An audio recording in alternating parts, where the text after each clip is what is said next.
Hello? You got anyone here? Check, check.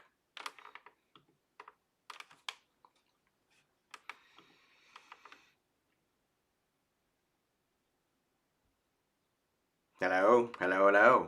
Hello, hello.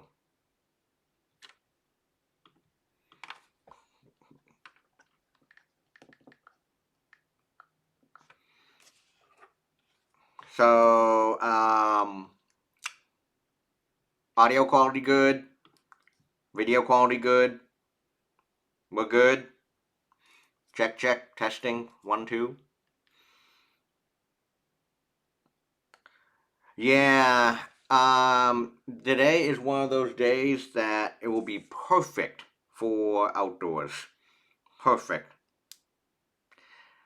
So if you're actually watching this outside, fantastic. Go for it. This is actually one of the nice things about online teaching, more remote, is you can be anywhere. Oh, sorry to hear.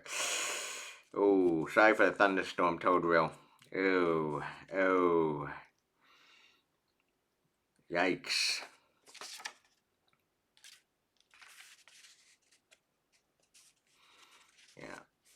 It's still sunny here. I actually look forward to losing 1 hour uh, of sleep when we turn the clock. Is it back? I think we're turning. No. We're turning the clock forward. We're springing forward. So I'm looking forward to that.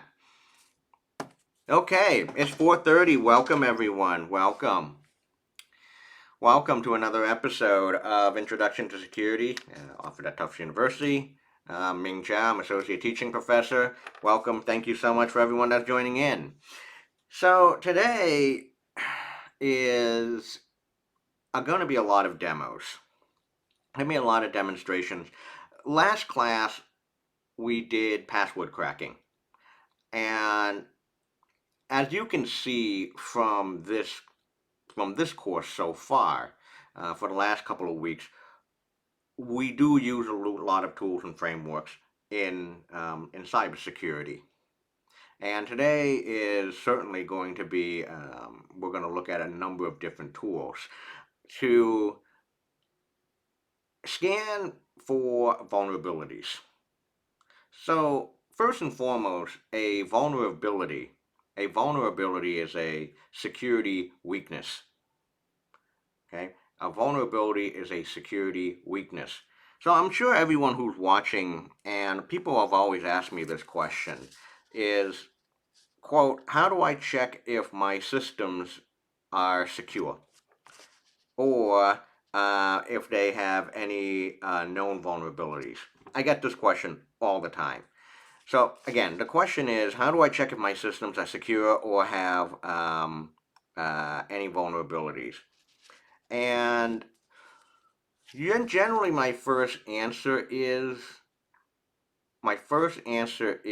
there are a few tools to actually you can use to analyze if your system or your computer, even your website, has vulnerabilities or not. So what I'm going to do now is I want to introduce to you 2 vulnerable systems we're going to be using. We're going to be using 2 vulnerable systems, and I'm running this on my home network.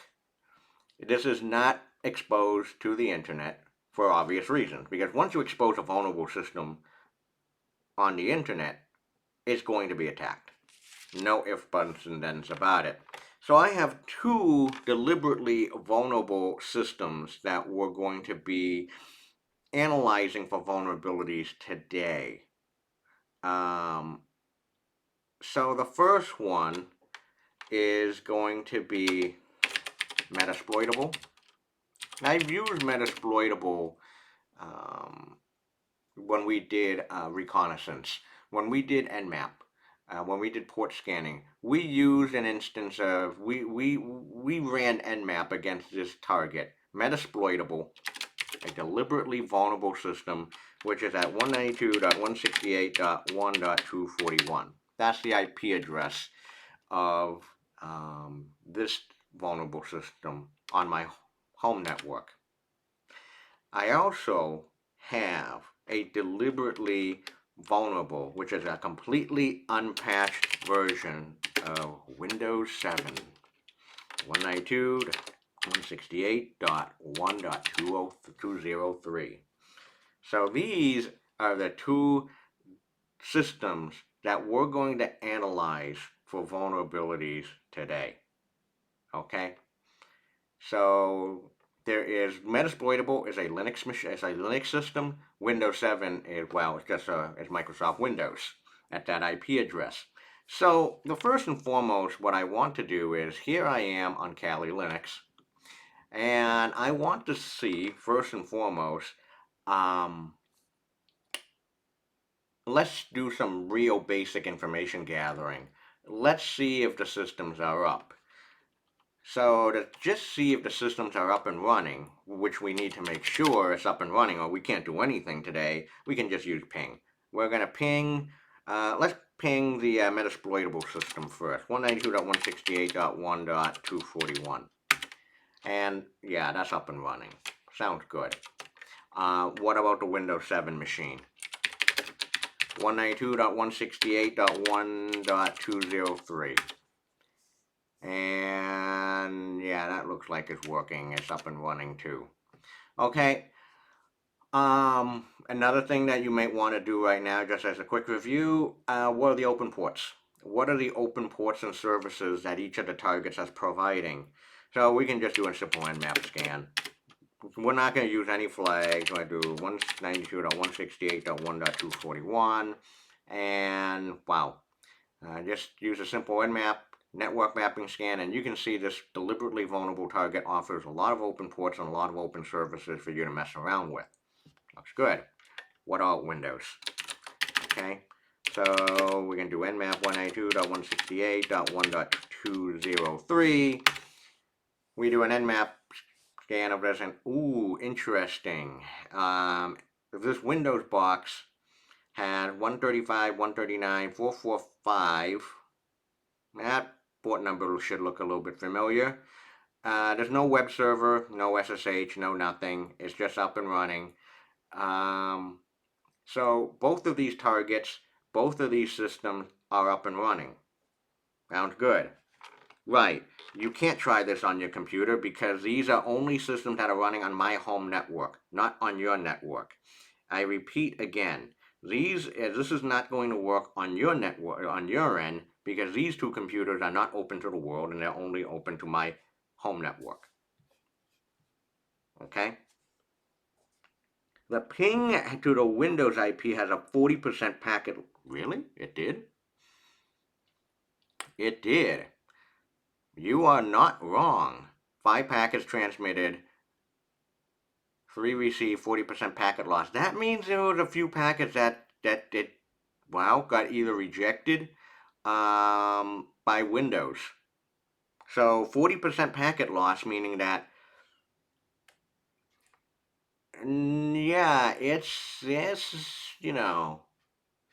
40% packet loss is not a great thing. That means it's really unstable over there on Windows. So yeah, thanks for pointing that out. But, it's definitely up and running, because when you run ping, it's giving me a response of, it's giving me a few responses. But is it stable? Not really. So yeah. So again, you're going to be able to do this on your computer wherever you're watching, because these two machines are actually on my private network at home, my home network, not open to the world. All right. So I have two systems up and running right now. I have a Windows box and I have a Linux box. What vulnerabilities are there on these systems? What kind of what are those security weaknesses on these two systems? So that's a pretty broad question, and there are tools and products that can help you analyze a system if it has vulnerabilities. And the first tool I want to introduce to you is a commercial tool. It used to be open source, and it's called Nessus by Tenable Security. Okay, Nessus.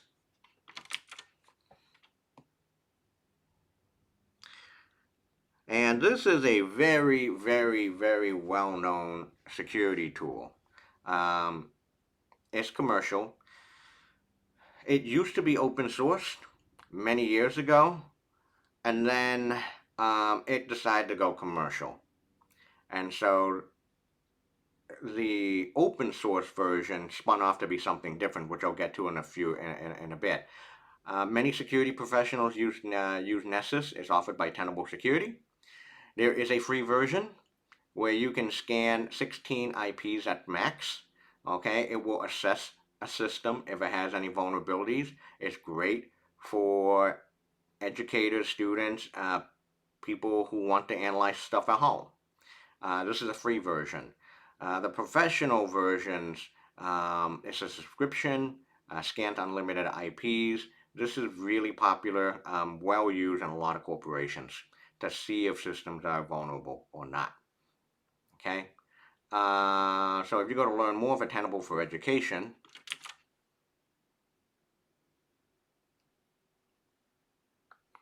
which part is sad? Okay, vulnerability assessment. That's what we're doing today. If your school or information security training organization teaches vulnerability assessment, the Tenable for Education provides you with access to Nessus Essentials. Nessus Essentials is designed to be used by students, professors, and students who want to get started starting their cybersecurity careers to help next generation to quickly and easily master vulnerability assessment and to hone their skills. Okay, well, hold on. It isn't open source anymore, but there's a but to it. There's a huge but to it. There's a huge but. I'll get to that in a few seconds. I'll just mention it now. So if you're looking for something that is that very much like Tenable but open source, it's OpenVAS. OpenVAS is the Open Vulnerability Assessment Scanner. It works very, very, very much like Nessus. Okay, it is very much like Nessus. And you can install this as part of Kali Linux. So OpenVAS is a full-featured vulnerability scanner. Its capabilities include authenticated testing, various high-level and low-level internet industrial protocols, performance tuning, yada, yada, yada. It's a pretty large program. I mean, you need a few gigabytes for this. And so here it is. Here is the history of OpenVAS. In 2005, the developers of the vulnerability scanner Nessus, which I just mentioned, decided to discontinue their work under the open source licenses and to switch to a proprietary business model.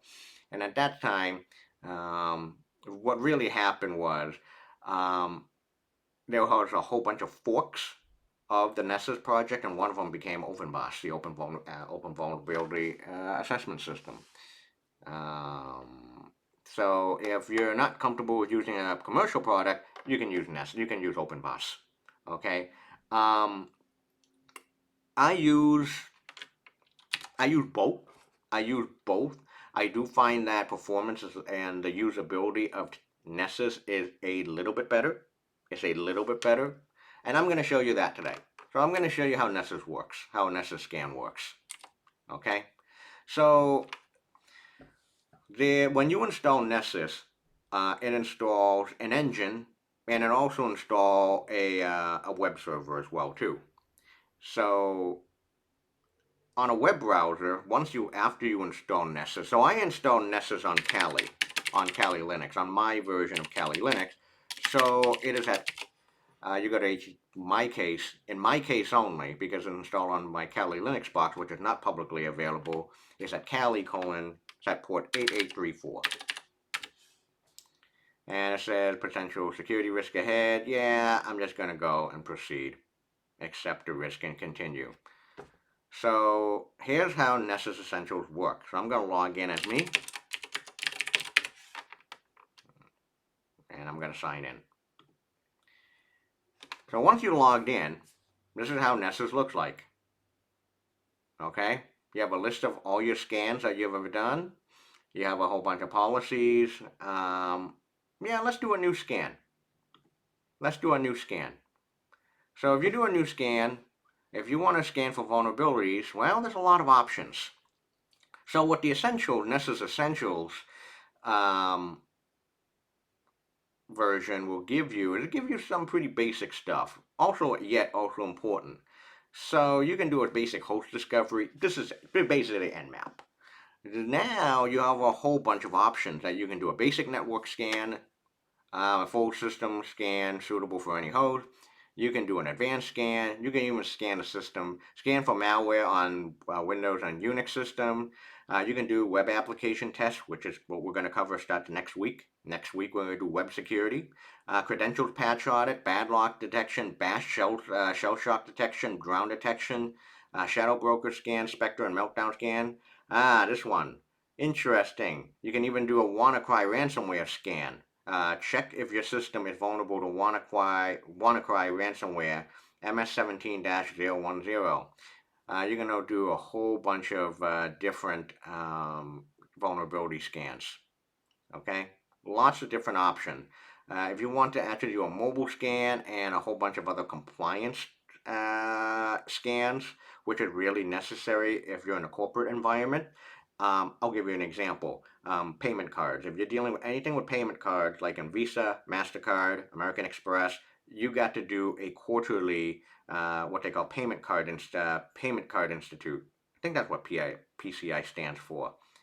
This is part of the paid version of Nessus, and that's why a lot of people, cybersecurity organizations and practitioners pay for Nessus is because of compliance audit. So let's do a basic network scan. We're going to select a basic network scan. First of all, you want to give it a name.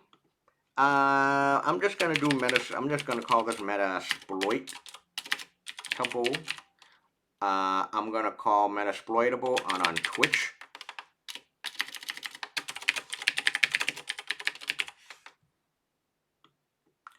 Description.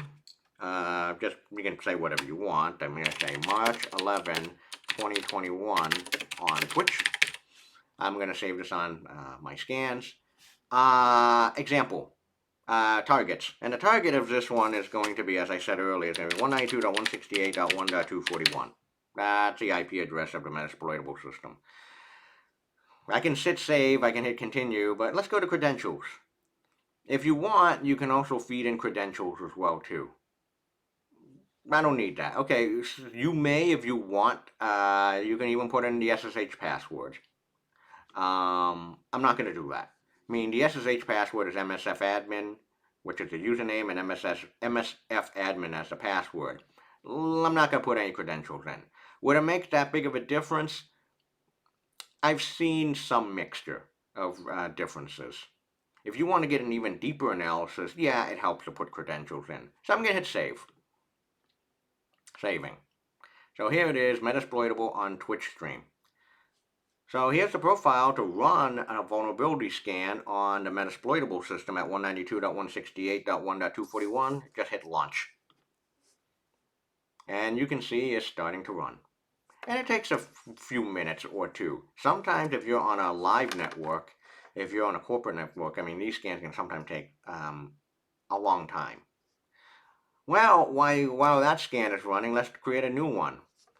Let's create a brand new network scan for Windows 7.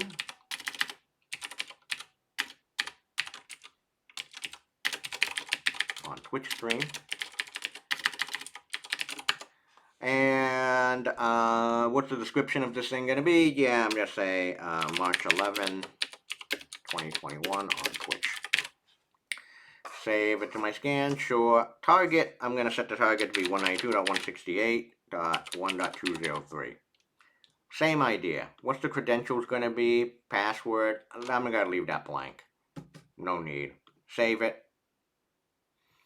As you can see, the Metasploitable scan, the Nessus scan against Metasploitable is running. Can I have multiple scans run at the same time? Yeah, you bet. So I'm just going to launch this scan on a Windows 7 box as well. So now I got not one, but I got two Nessus vulnerability scans running. at the same time. And when it stops, you're going to not see these little green arrows. You're going to see, yep, these 2 scans are running. When it's done, it's going to have a gray checkbox. Okay? So we'll let this run. We'll let them run. All right? So we'll let these 2 Nessus scan run, probably take like a few minutes. Okay, what goes on that's a really good question. What goes under the hood under these scans? So what goes on under the hood is that there is a big dictionary. There is a big database of vulnerabilities. And we're talking about hundreds of thousands of vulnerabilities. And it just runs through the database of all the vulnerabilities. So the database of vulnerabilities is like in a gigabytes. It's big. So under the hood is doing all sorts.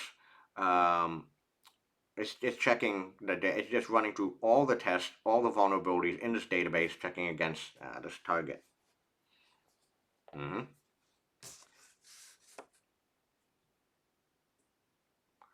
So on that note, what goes under the hood? We'll actually do one of them a little bit later. So far, we're talking about vulnerability scanning. We didn't talk about exploitation. We didn't talk about exploitation yet. But again, to answer your question, could you define your own test and add it to the database? Absolutely, you can. Yep. So they're called plugins. They're called plugins. And so if you want to create your own rules and plugins, here it is. Plugin rules allow you to hide or change the severity of any plugin, yada, yada, yada. And your rules can be limited for a specific host or a specific frame. From this page, you can view, edit, create, or delete your own rules. Yeah. So the answer to Dumblebee, actually, the answer is yeah. They're called plugins. Mm-hmm. You can create a new rule right here, or a new plugin rule. Policies. Policies allow you to create custom templates. What actions are performed during a scan. Once created, they can be selected from a list of scan templates. From this page, you can view, create, import, download, edit, and delete policies. Yep. So it's interesting. I want to go back to I like Doggo's question of what goes on under the hood of these scans. So Nessus is a commercial product. And every so often you need to download the latest list of vulnerabilities.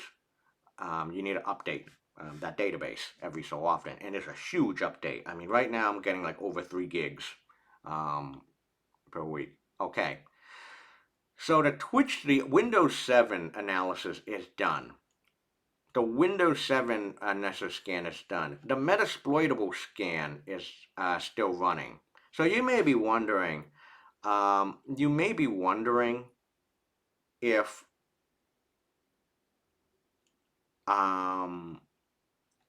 can you use Nessus against, let's say, your iPhone, iPad at your home? The answer is yes.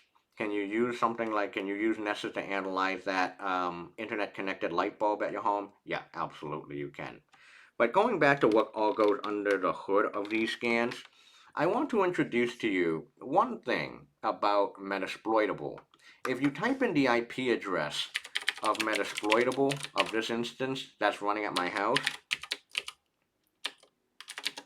you also get, a web page. If you type http:// the IP address, you see there's a web server running.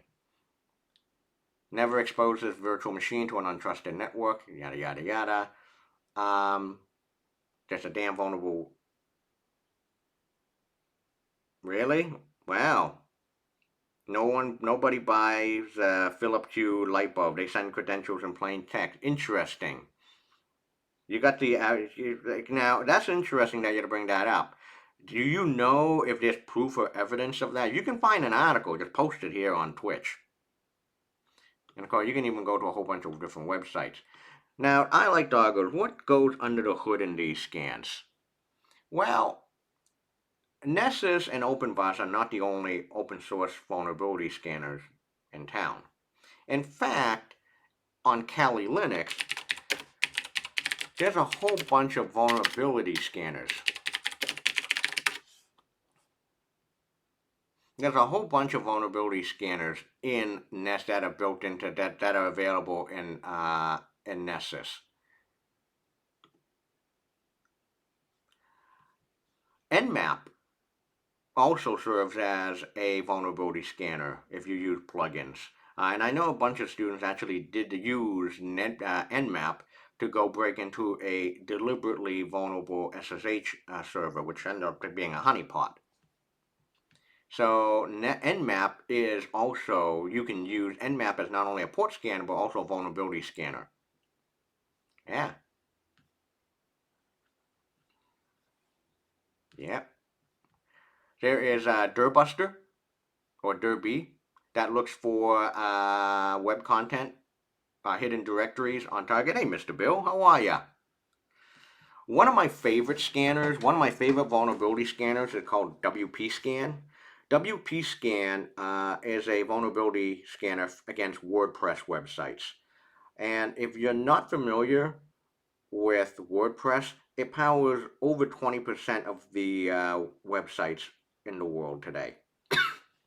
Yeah, I repeat, WordPress runs over 20% of the websites in the world today. So that's a significant number.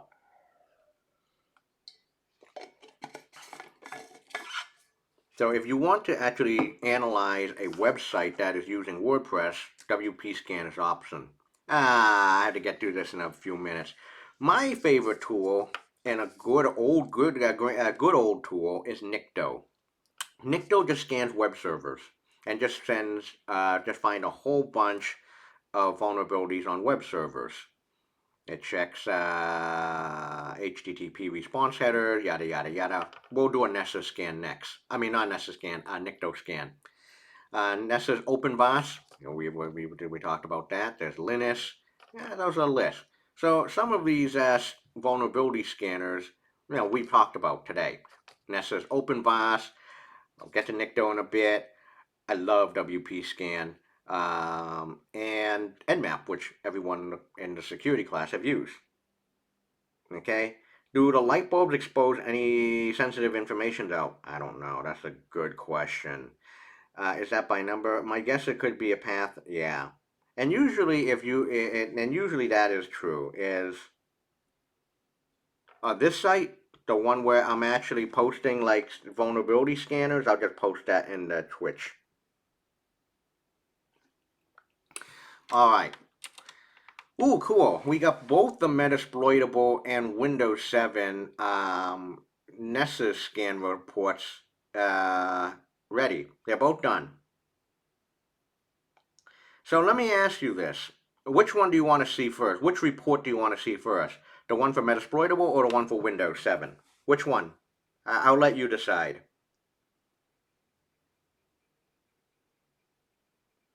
Someone chime in. You want to see the Windows 7 report first or the Metasploitable report? Which one? Which one do you want? All right, the Windows one. Let's go for it. You ready?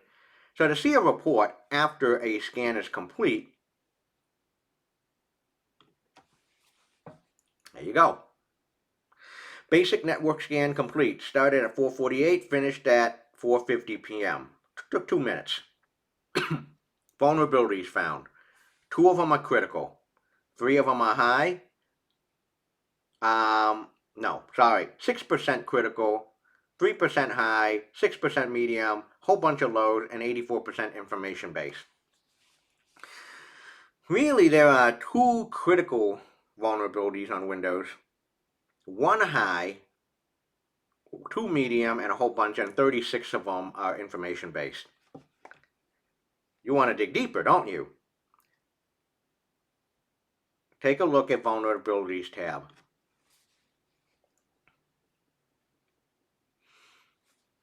Anything that's blue and says Winfo, they're information based. Information base is said, okay, we detected a Windows VMware virtual machine, trace route, timestamp, OS detection, Nessus scan information, yada yada yada. But the interesting ones are mixed and medium. I think we need to dig deeper into those. Let's click on Microsoft Windows Mix, this mixed one. Multiple issues, what could that be? Here it is. There are 2 critical, 1 high, 1 medium, 1 info. MS11 vulnerability and DNS resolution could allow for a remote code execution. Click on that critical vulnerability.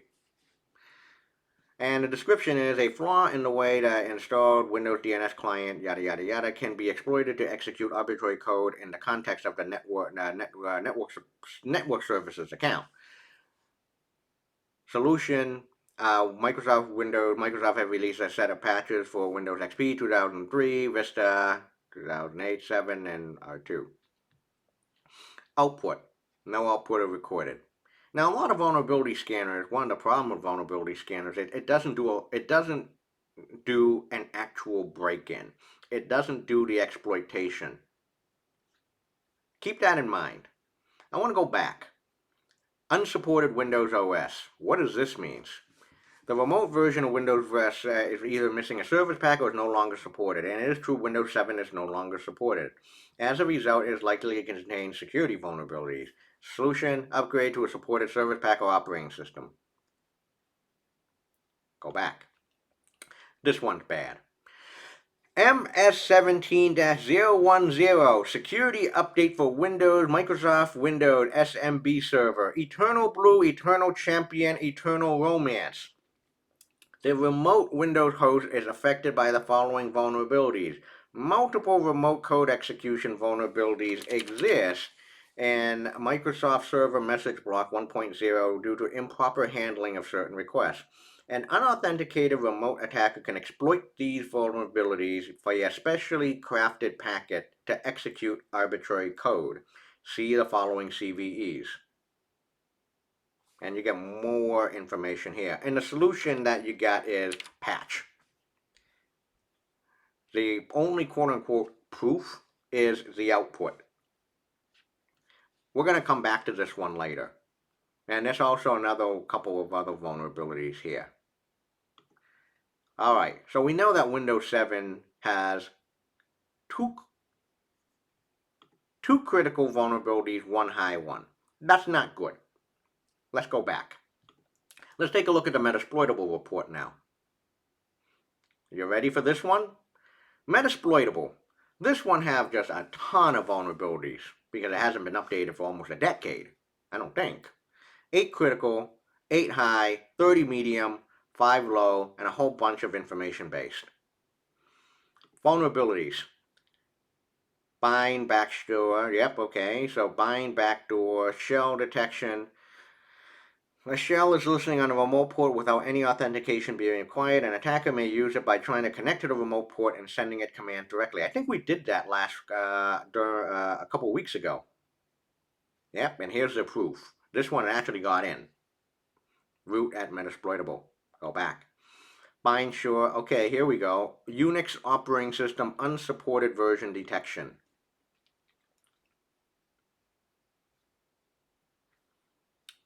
Ubuntu 8.04. So this was, I believe, 2008. Really old system.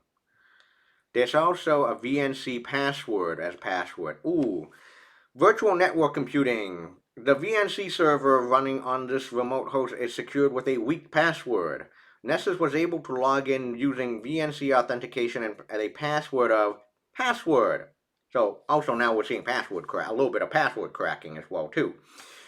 A remote unauthenticated attacker could exploit this to take control of the system. Nessus logged in using a password of password. That was actually the password to get in. So you want to use a stronger password. Okay? Whole bunch of other issues here that's listed.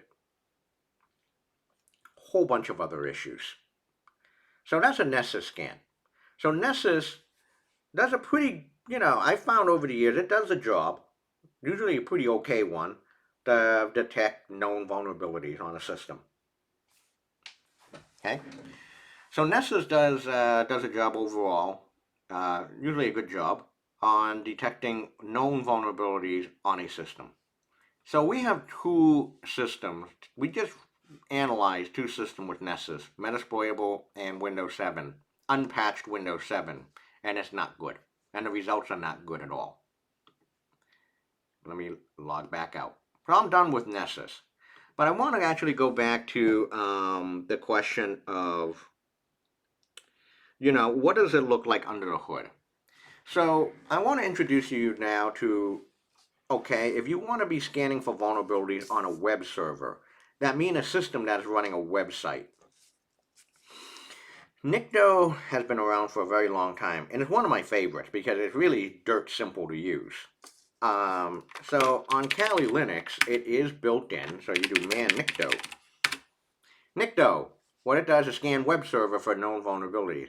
This isn't going to work on Windows 7, especially on our instance of Windows 7, because our version of Windows 7 is not um, running a web server of any sort.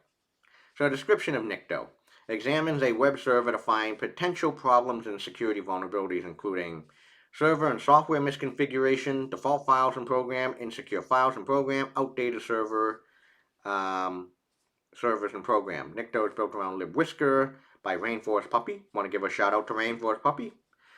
Yes, that is actually his handle, Rainforest Puppy RFP, and can run on any platform which has a Perl environment, which is here. It supports SSL proxies, yada yada yada. So how you use Nicto is the following. Just type Nicto. Nicto, when you run it without any flags, say no host or URL specified. Well, we do have a target that we know. We do know of a host IP address that has a web server running, which is Metasploitable at 192.168.1.241 minus host, and then it says target host or URL. So I'm going to clear the screen. So how you run a Nicto scan is the following. Nicto minus minus host equals 192.168.1.241. So I'm going to run this. Watch what happens. Under the hood, it's just going to go through a database of all the known web vulnerabilities, of a whole bunch of web vulnerabilities. So we have a target IP, start time, and it's finding a whole bunch of things.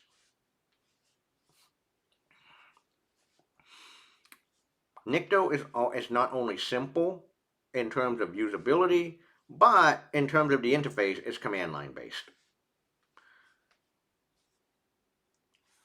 Here we go. A whole bunch of issues came up. So it detected that the server is Apache, is a web server Apache 2.2.8. Well, okay, first of all, it says Apache 2.2.8 appears to be outdated. The current is at least 2.4.37. Like, web server returns a valid, yada, yada, yada. Found a directory indexing found on a folder called doc. Really? Let's see if that's right.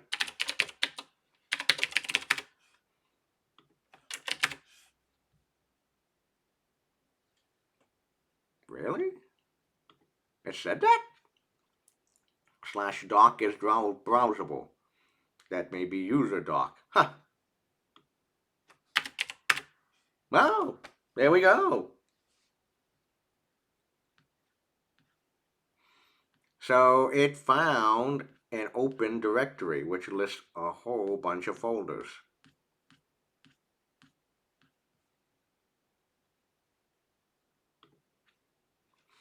All right, what else in this Nicto scan? PHP MyAdmin. PHP MyAdmin is for managing MySQL database and should be protected or limited to authorized host. Found a folder called test. Directory test indexing found on a folder called test. I didn't know that.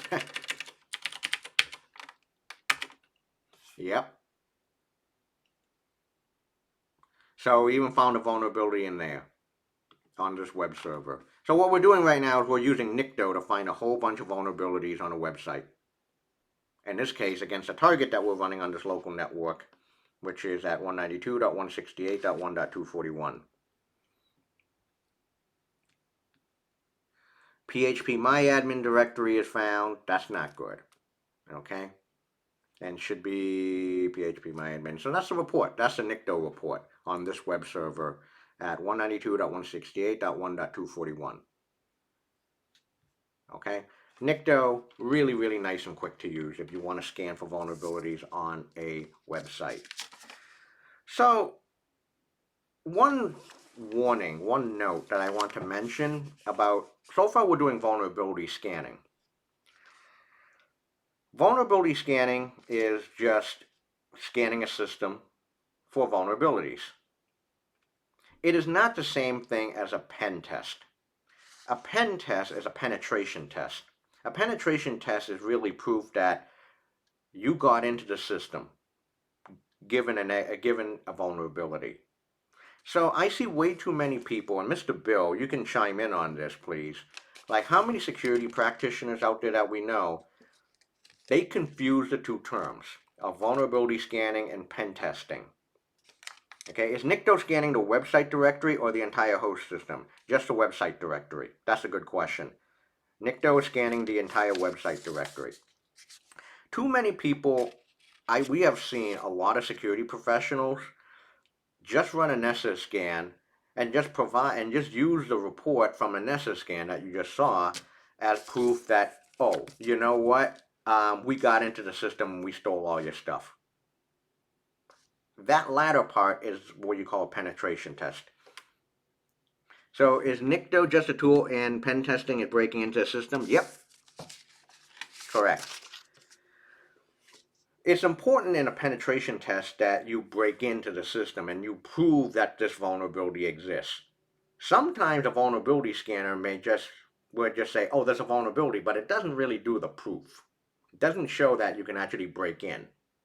It just reports, oh, there's a vulnerability. That's it. But is it really a vulnerability? Well, you have to go test that yourself. With just that report, it could still be a honeypot. Okay. So sometimes, okay, it is important to do a vulnerability scan to see what possible vulnerability scans out there. But you really got to show the evidence that this is really a vulnerability and an attacker can break into the system. Right. Nikto, OpenVAS, Nmap, Nessus, they're all for reconnaissance. Yep, I agree. It's definitely an important, it's the first step. It's the first step before you go break into the system. Without that information, you're just going guns a-blazing and yeah. Yep, some vulnerabilities let you break into the system, crash it, but don't let you break in. Right. So, okay, I want to go back now. So here's the real lesson learned. Vulnerability scanning and pen testing and penetration testing, they're not the same thing.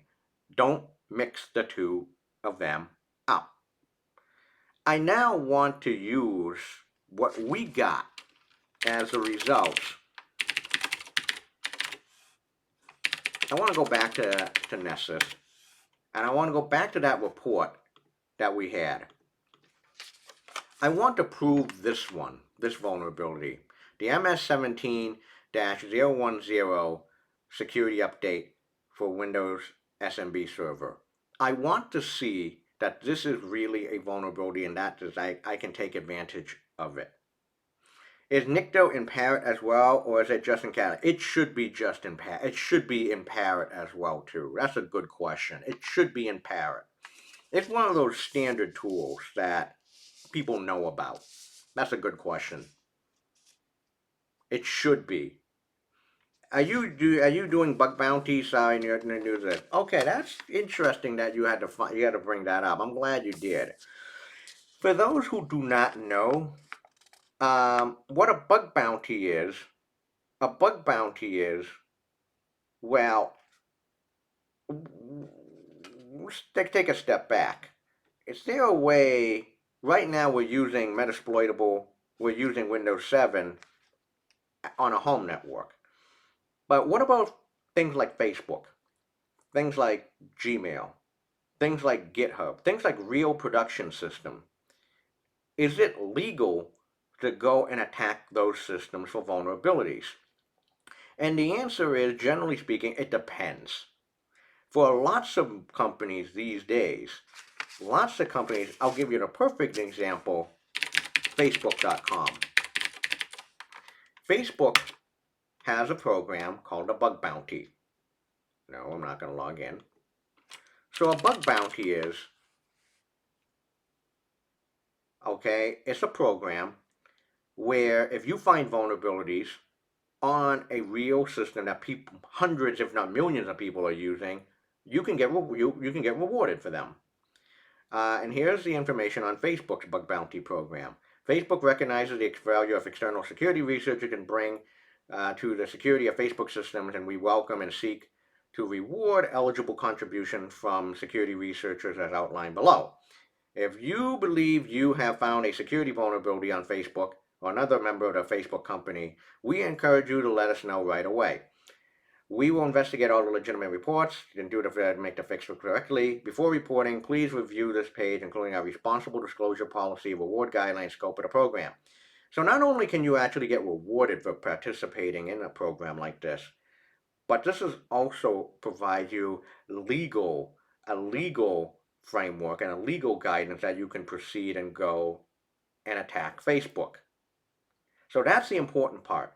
Back in the days, without such program, you actually find a vulnerability on a system like a bank system, and then you call them up, and then they can sue you.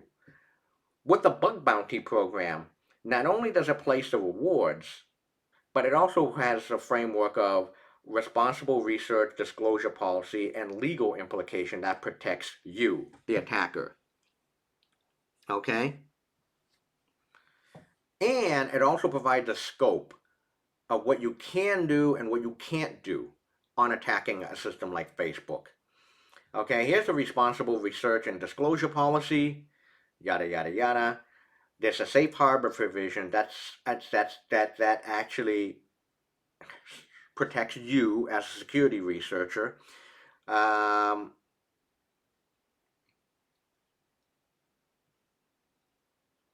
Okay, and here's the bug bounty process. If you find a vulnerability on Facebook, and it happens all the time, many security researchers have taken advantage of this program. It's a win-win for everyone. Facebook actually gets help in finding vulnerabilities and fixing them. You get paid, and also recognition. Bug bounty process. It also shows you. I'm just going to send this link. I'm going to send this in the chat. We also have Facebook has different yada yada yada.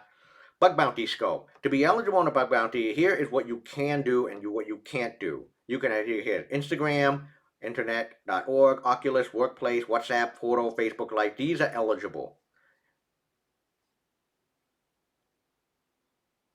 Also give you provision of what happens if you do third-party application or websites.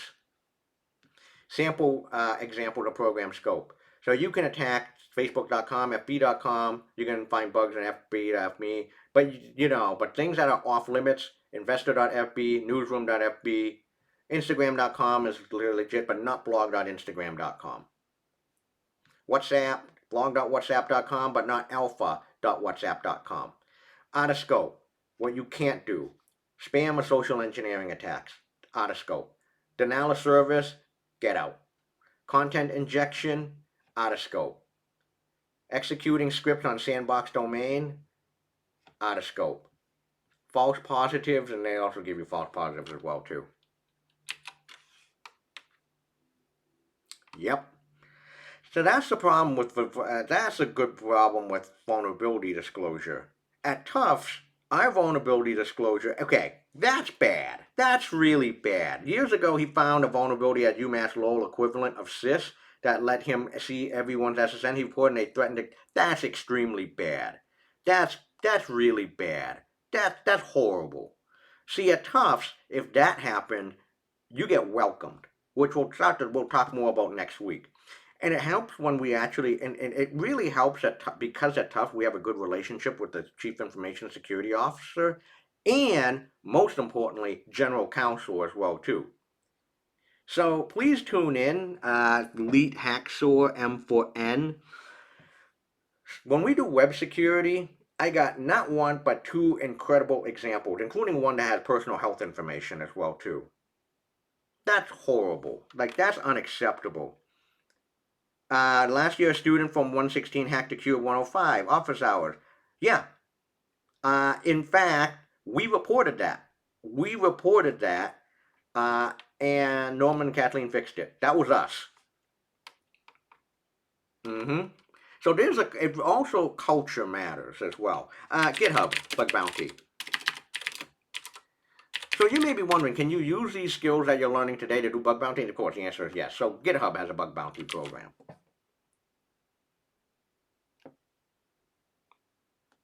So GitHub software security researchers are increasingly engaged with internet companies to hunt down vulnerabilities. So I really want to thank Rob. I think it was just Rob86 that brought up this conversation of bug bounties because yes, it ties in very much with vulnerabilities and also the big problem of disclosure. Really thank Rob for doing this on Twitch. Thank you, Rob. Thank you. I don't know if I can give gold stars on Twitch, but all right. GitHub Bug Bounty give a tip of a hat to researchers for a reward of $30,000 or more for critical vulnerabilities. If you have a vulnerability, submit it here. And here's a leaderboard. They also have a game. Here's a bunch of rules. Legal safe harbor. Your research is covered by the GitHub Bug Bounty Secure Safe Program. In summary, yada yada yada. We want you to responsibly disclose through our bug bounty program and don't want researchers to be put in fear of legal consequences because of their good faith to comply with a bug bounty process. This is exactly the reason why bug bounties are important. Because unfortunately, from what hacks 131337 hacksaw about what UMass law, if you actually report a vulnerability, okay, they threaten to expel you. This won't happen on something with companies and even institutions with bug bounty programs like GitHub and Facebook. There's so many institutions now that actually have bug bounty programs. Lots of them actually are managed through HackerOne. What HackerOne is a company. What they do is they organize and manage bug bounties, loosely speaking. They even have you heard of the federal government even have bug bounties, like the U.S. military, Department of Defense, also run bug bounty program through HackerOne program. Nintendo has a bug bounty program? Sweet! Nintendo's bug bounty program launched in 2016. Nintendo's goal is to provide a secure environment for our customers. They've done a pretty good job, I would say, over the years, so that they can enjoy our games and services. I think you may be interested in this.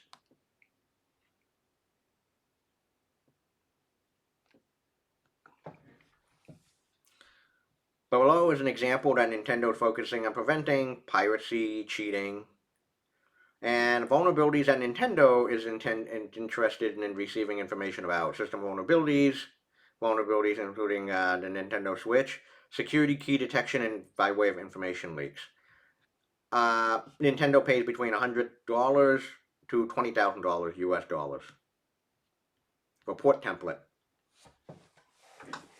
Yep. Alright, Nintendo reserves all rights against any illegal use of the reported vulnerability information. Okay. So this is one of many. But, in order to really do a bug bounty well and to get paid, you got to prove that there is a vulnerability that really happens. You have to actually prove that there is really a vulnerability. Yes, and Happy Mario Day. I bought a whole bunch of stuff on Animal Crossing last night, which was good. I needed to use some of that money. I want to go back to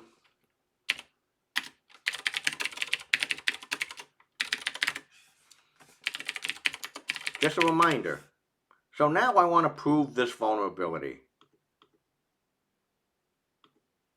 MS17-010. I want to prove that this is a real vulnerability on the Windows server. Again, just a reminder, the IP address of this Windows 7 server, Windows 7 machine is at 192.168.1.203 on my home network at home. Private. Okay? So what am I going to do? What am I going to do to actually now, to make a long story short, I'm going to say two things in plain English. The two things in plain English I'm going to say are, number one, it is now time for me to show exploitation. Exploitation. breaking into a Windows system that has the vulnerability MS17-010. I want to take advantage, because Nessus detected that it has the vulnerabilities. It was unpatched against MS17-010. This was critical. This was from March of 2014, almost 4 years ago. Security update for Windows, Microsoft Windows Server, SMB server. So I'm going to break in to that Windows 7 box at 192.168.1.203. I'm going to break in, I'm going to delete files, you name it.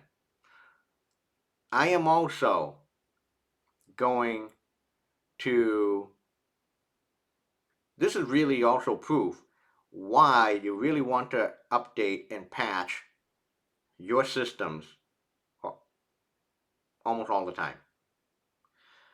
This is why you want to do a Windows update. This is why you want to do the Mac OS update. This is why you want to download the iOS updates on your phone or your Android device.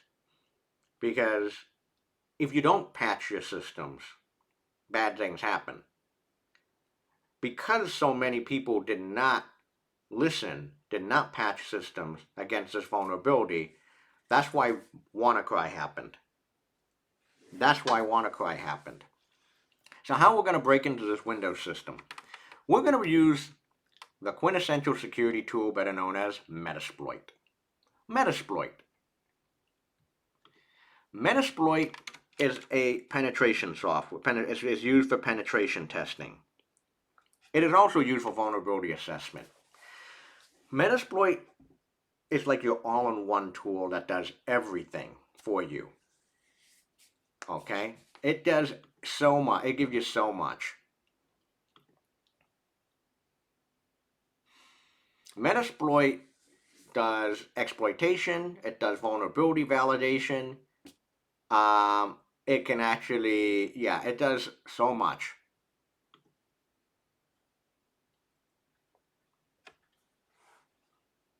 When you recommend patching a system, when do you recommend to patch? Usually I patch as sometime if it depends on level. If it's critical, like if the media, if the NSA, if the Department of Defense sends out a message that this is critical, patch your shit right away, go for it.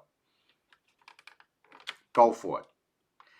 Okay, so Metasploit is one of the core tools that is part of Kali Linux. So how you run Metasploit is the following. Man MSF console. Metasploit framework console is built into Metasploit. Metasploit is built into Kali, and it's one of the core tools. MSF console is a command line interface. It's probably the most popular interface to Metasploit, MSF, the Metasploit framework. It is an all-in-one centralized console and allows you to efficiently to virtually all of the options available in the Metasploit framework. Now I'm going to quit.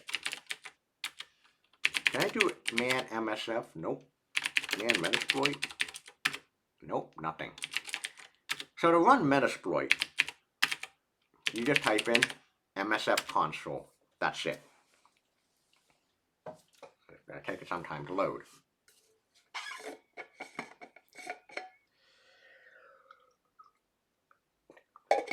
Welcome.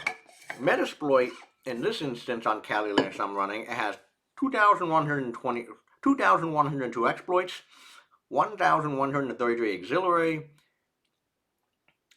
lots of different payloads, a bunch of encoders, a bunch of OAuth, and 8 evasion techniques. I'm going to type help. What happens? Help, just a lot of stuff that you can do in Metasploit. Core commands, help menu, you can do banner, CD, history, lots and lots of different stuff.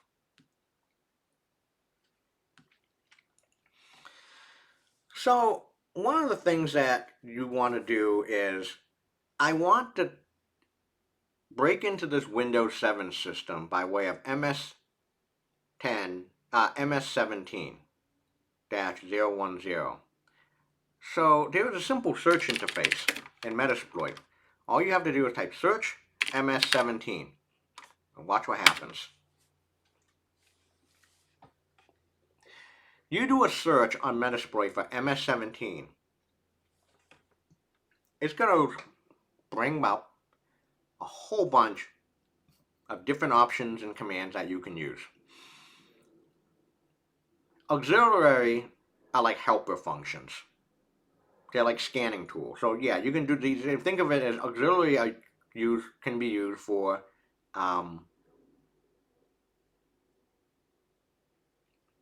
scanning. Here's one. Eternal Romance, Eternal Synergy, Eternal Champion, SMB Remote, Windows Command Execution. To use one of these, I want to use this auxiliary /admin /smb /ms17 _010 command. I want to copy this. I want to use that scanner. So I'm going to say use and just paste in auxiliary admin smb ms whatever command. So now I am focused on one scanner to check for smb ms17 _010 command. How do you know what you're looking for with all those options? Good question. Sometimes it's guessing, sometimes it's just tinkering around. So here's the key. If you want to do a scan or a scan, just use, I think, auxiliary. If you want to break in, use exploit. That's a good question. How do you know what you're looking for with all these options? Auxiliary, scanning, exploit, breaking in. The next thing is you type help. I want to see, show option. What are my options? Aha. Now we are focused on one scanner. And you have a whole bunch of options here that's listed here. The one required key that is needed, and it's blank right now, is something called rhost. This is where you set the remote host.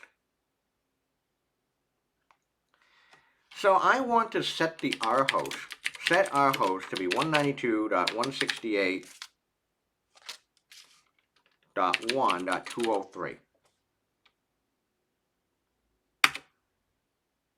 So the remote host that we're going to use is that Windows 7 bar, so 192.168.1.203. I'm going to do show options again. Now you see the differences. Our host is filled in, 192.168.1.203. I think that's all we need. But the next step is, let's run this thing and see what happens.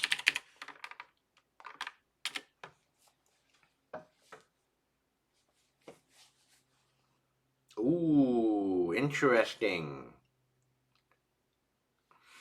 Target Windows 7, interesting. Unable to find acceptable, okay.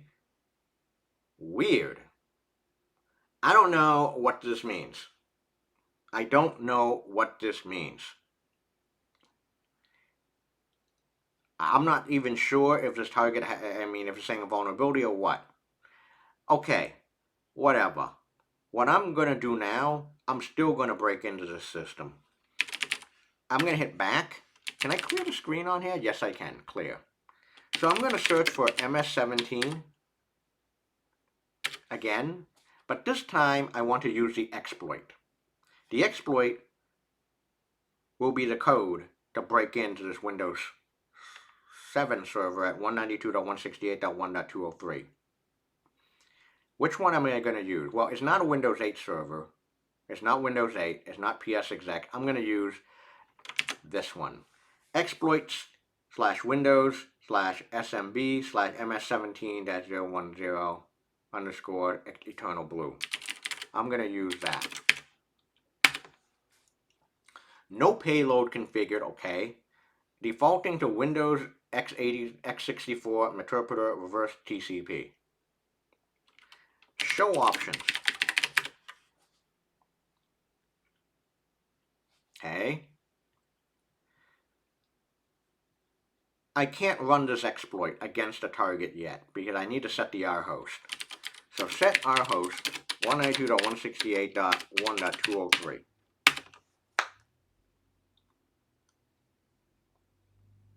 We set the remote host. To break into the system, type exploit. See if it works. Ready? You will know if it works when it gives you something called the Metasploiter. The Metasploiter will let you actually do all sorts of things, like taking a screenshot of the desktop, dumping database of all the passwords on the local system. You can go delete files, you name it. Execute privileges. I'm going to do exploit.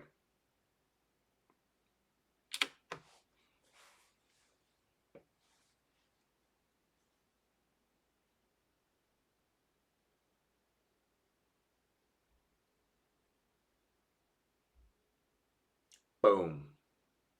Win. We got in. Metasploiter. Help. Hash dump. Dump the contents of the SAM database.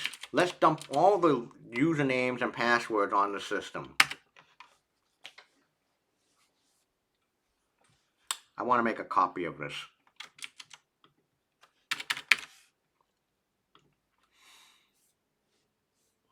On that Windows Server box, there's Administrator, DEFCON, Guest.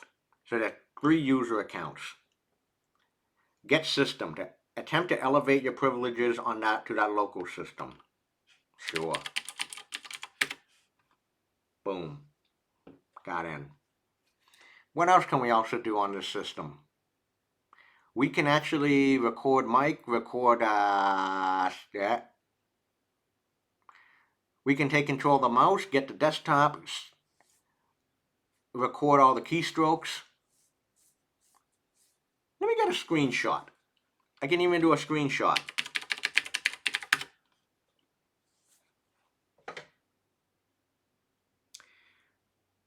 Yeah, you can use John the Ripper is good for Linux and using Linux passwords. But yeah, you can use like Hashcat or some password cracker to try to crack the passwords. So what has happened behind the scene? Is it execute a reverse shell program as a remote code execution? You got it. Yep. You got it. That's exactly what's happening. So I got a screenshot of this Windows system. Screenshot saved to /home/ yeah. I can even take control of the microphone. I can take control of the desktop. Ooh, PS list. I can take a look at all the processes on the Windows. P list. What?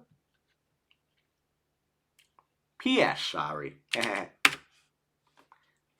The Windows system has all these running processes. Okay. Wait a minute. You may think I may be bluffing, right? That I am actually, if I do screenshot again,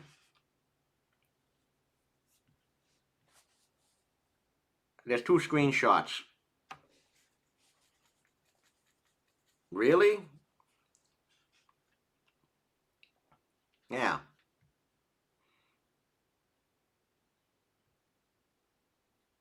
Here, I'll let you folks actually crack these passwords that we just dumped. You can try to crack them on your own. All right, let's see them. Let's see the pass. Let's see the,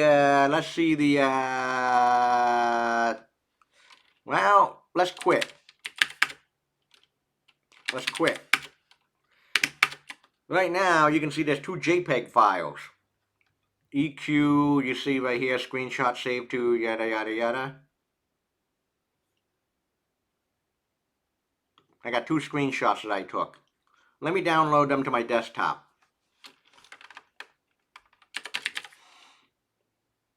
I can quit Kali Linux. And I'm just going to go to my desktop. Now I'm on my Mac.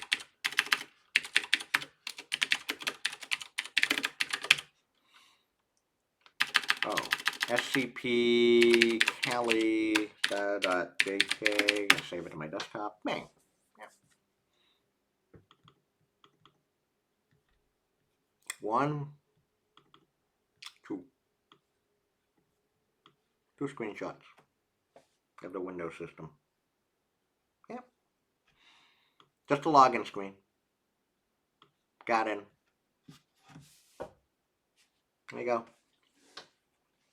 Took the screenshots. If someone actually, if the user was logged in, I mean, you would see the desktop and all that fun stuff. But, I mean, I got the dump of the passwords. I got the dump of all the passwords, which were admin, administrator, DEFCON, guest. You try to break into the system. If you think I'm fooling right now, well, I can show you a little bit behind the scene of how I manage my virtual machines. I don't need this anymore.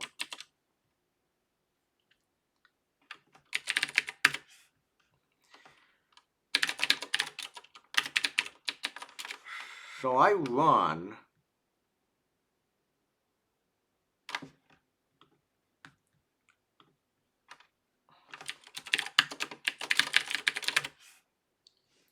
So here it is. I have Metasploitable running and Windows 7 running. That's what you saw. 192.168.1.203. There you go. Right there. Yeah.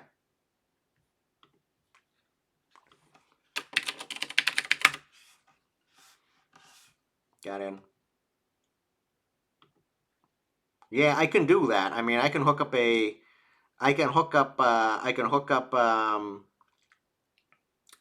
Metasploit, use that exploit, gain access to the system again, and then I can just delete all files.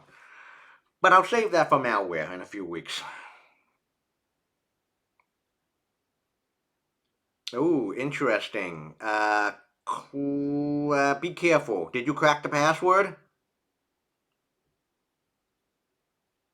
31337 Hacksaw. Did you crack that password? I think it should. That should be correct. That should be correct. That should be the password for DEF CON. Yeah, double check. So, alright, so we did a whole bunch of things today. So we did vulnerability scanning with Nessus. We did vulnerability scanning with Nikto. We did exploitation with Metasploit. We did a real example of exploitation using Metasploit and using the vulnerability MS17-010, really proving that if it's a critical vulnerability, you got to patch that stuff right away. You got to patch that stuff right away if it's a critical vulnerability like MS17-010. We also talked about vulnerability scanning and a difference with that between vulnerability scanning and pen testing. There's one other thing I want to bring up, which is also an important lesson, is vulnerability scanning is not the end-all be-all. Vulnerability scanning is not the end-all be-all. And I want to introduce you to a picture from my mentor, Gary McGraw. He used to be the CTO of Digital. One thing is this picture right here. I want to crop this. This is called the Badness-O-Meter. Even if Nessus, OpenVAS, Nikto, if they find no vulnerabilities, it doesn't mean your system is secure. If Nessus, Nikto, and other vulnerability software, they detect a whole bunch of vulnerabilities like what we saw today, you're in deep trouble. You got to fix those things right away. As you saw, Nessus found critical vulnerabilities in both Metasploit and our Windows 7 system. We were in deep trouble, and we showed that by breaking into the Windows 7 system. Don't be fooled if Nessus or Metasploit, Nessus, Metasploit, Nycto, any vulnerability scanning software, if they don't find anything. It doesn't mean your system is secure. It really means who knows. Because there's so many vulnerabilities out there that are just not even known or discovered yet. They're also known as 0 days, when there's no information, no disclosure, no patch available. So that's an important final word that I have for today. That if Nessus or any vulnerability scanning software or any tool, they find vulnerabilities, yeah, it usually means you're in deep trouble. But if they don't find anything, you're still in the dark. Who knows? There may be other stuff that we don't even know about up to this day. But don't worry, there's going to be another big Windows vulnerability coming up soon. And that's all I got for today. Hacksaw Man, that should be the password if you break those accounts that I provided on the Twitch stream. And we're done. Have a great weekend. Enjoy. Thanks for joining in for today. Thank you. Yes, this was fun. Yeah. Yeah. Yeah, those were real hashes that I dumped out of Metasploit. Enjoy. Yes, enjoy. Thank you. Hack away. Yeah, thanks to, we also talked about bug bounties, which was good. So that, awesome. Yeah.